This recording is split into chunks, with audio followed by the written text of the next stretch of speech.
جعل بین البحرین حاجزا، اور اس نے دو دریاؤں کے درمیان ایک حد فاصل بنائی، کھاری پانی اور میٹھا پانی سمندر میں اکٹھا چلتا ہے، یہ سخت کڑوا، یہ سخت میٹھا، اور کڑوا میٹھا نہیں ہوتا، میٹھا کڑوا نہیں ہوتا، میلوں تک اکٹھے سمندر میں یہ پانی چلتے ہیں، روئیں چلتی ہیں، اور درمیان میں اللہ کے حکم کا پردہ ہے۔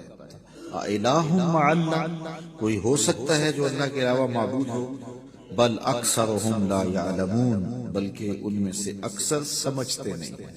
حضرت امام شافعی علیہ رحمہ شہتوت کے درخت کے نیچے بیٹھے تھے، کسی نے کہا اللہ کے ہونے کی دلیل دو، آپ نے کہا یہ شہتوت کا درخت ہی لے لو۔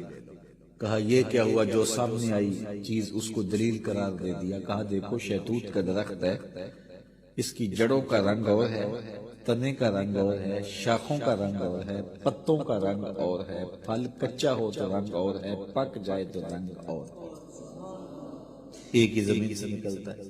پھر چھال کا ذائقہ اور ہے، پتوں کا ذائقہ اور ہے، پھل کچا ہو تو ذائقہ اور ہے، پک جائے تو ذائقہ اور ہے۔ پھر اسی شہتوت کے پتے بکری کھائے تو دودھ دیتی ہے، گدھا کھائے تو لید کرتا ہے، ریشم کا کیڑا چاٹے تو ریشم دیتا ہے، شہد کی مکھی چوسے تو شہد دیتی ہے۔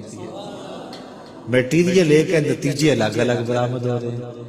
تو کہا اگر تم اس شہتوت کے درخت کو دیکھو تو یہی اللہ کے ہونے کی دلیل ہے کہ اللہ کے علاوہ اب بھی کسی کو معبود مانو گے؟ جب مشکل میں کافر بھی پھنستے، جب وہ جنگل میں جاتے پھنس جاتے، کوئی راستہ نہ ملتا، یا سمندر میں کشتی پہ سفر کر رہے ہوتے تو کشتی ڈولتی اور موت سامنے نظر آتی، پھر اپنے بتوں کو نہ پکارتے، پھر خدا کو پکارتے، لیکن اللہ اتنا کریم ہے پھر بھی انہیں نجات عطا کر دیتا۔ یہ نہیں کہ اب پھنس گئے ہیں تو ڈبو دو، نہیں، اللہ تعالیٰ جل شانہ کافر بھی فریاد کرے تو اس کی بھی سنتا ہے۔ اس لیے کہا مظلوم کی آہ سے ڈرو چاہے وہ کافر کیوں نہ ہو۔ اگر مظلوم کافر بھی ہو تو وہ بھی اگر اللہ کو پکارے گا تو اللہ اس کی بھی فریاد سنے گا۔ اللہ اکبر۔ تو جب مشکل میں پھنس جاتے ہیں، صحراؤں میں، جنگلوں میں، اور جب وہ سمندری سفر میں طوفانوں کی زد میں اور بھنور میں پھنس جاتی ہیں ان کی کشتیاں، تو پھر وہ اللہ کو پکارتے ہیں، اور اللہ تعالیٰ جل شانہ بھنور میں پھنسی ہوئی کشتیوں کو نکال دیتا ہے اور مشکلوں کو کافور کر دیتا ہے۔ وَيَكْشِفُ السُّوءَ وَيَجْعَلُكُمْ خُلَفَاءَ الْأَرْضِ، اور وہ مصیبت کو دور کر دیتا ہے اور تم کو زمین میں صاحب تصرف بنا دیتا ہے، زمین کی خلافتیں عطا کر دیتا ہے، تخت و تاج عطا کر دیتا ہے، تمہیں شاہی دے دیتا ہے۔ اللہ تعالیٰ ارشاد فرماتا ہے الہ مع اللہ، کہ اب بھی اللہ کے علاوہ کوئی معبود بناؤ گے؟ کون ہے جو تمہیں مشکلوں میں کام آتا ہے؟ کون تمہارے دکھوں کا مداوع ہے؟ قلیلا ما تذکرون، بہت تھوڑے ہیں جو یاد رکھتے ہیں۔ بہت سارے لوگ ہیں جب مصیبت میں پھنستے ہیں تو پھر اللہ کو پکارتے ہیں، جب مصیبت ختم ہو جاتی ہے تو پھر بھول جاتے ہیں، پھر اپنی وہی دنیا۔ جب وہ زمین کانپتی ہے نا، زلزلہ آتا ہے، تو پھر سارے کہتے ہیں یا اللہ میری توبہ، یا اللہ میری توبہ۔ جب پتھر بھی لرزتے دکھائی دیتے ہیں، جب پہاڑ بھی کانپتے دکھائی دیتے ہیں، جب پانی بھی ڈولتا دکھائی دیتا ہے، جب زمین کا کلیجہ ہل رہا ہوتا ہے تو بھاگ کر جانے کا، فرار ہونے کا کوئی راستہ بھی نہیں ہوتا، وہ کہتے ہیں یا اللہ میری توبہ، یا اللہ میری توبہ۔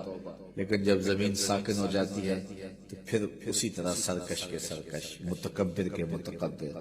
تو جب پھنس جاتا ہے تو سب کچھ دینے کے لیے تیار ہو جاتا ہے، لیکن جب بچتا جاتا ہے تو پھر راستے ڈھونڈتا ہے۔ جب مشکل میں آتا ہے تو وہ کہتا ہے یا اللہ مجھے بچا لے، میں تو سجدے سے سر نہیں اٹھاؤں گا، پکا نمازی بن جاؤں گا، کسی کو دکھ نہیں دوں گا، کسی کو اذیت نہیں دوں گا، تیرے بندوں کی خدمت کروں گا، تیرے گھر کی نوکری کروں گا، کیا کچھ نہیں کرتا۔ تو کہتا ہے مسجد صاف کروں گا، میں لیٹرین میں بھی صاف کروں گا، مجھے اس مصیبت سے، اس مقدمے سے، اس دکھ سے، اس پریشانی سے، اس بیماری سے بچا لے۔ اور جب بچ جاتا ہے وہی چھاتی تان کے چلنا، اور وہی تکبر، وہی رعونت، وہی سرکشی۔ کیسا بدبخت ہے، لیکن وہ کتنا قریب ہے۔ جب وہ بندہ دوبارہ پھنستا ہے پھر کہتا ہے مالک، اللہ کہتا ہے چل جا، میں پھر معاف کر دیا۔ کوئی لاؤ تو صحیح ہے۔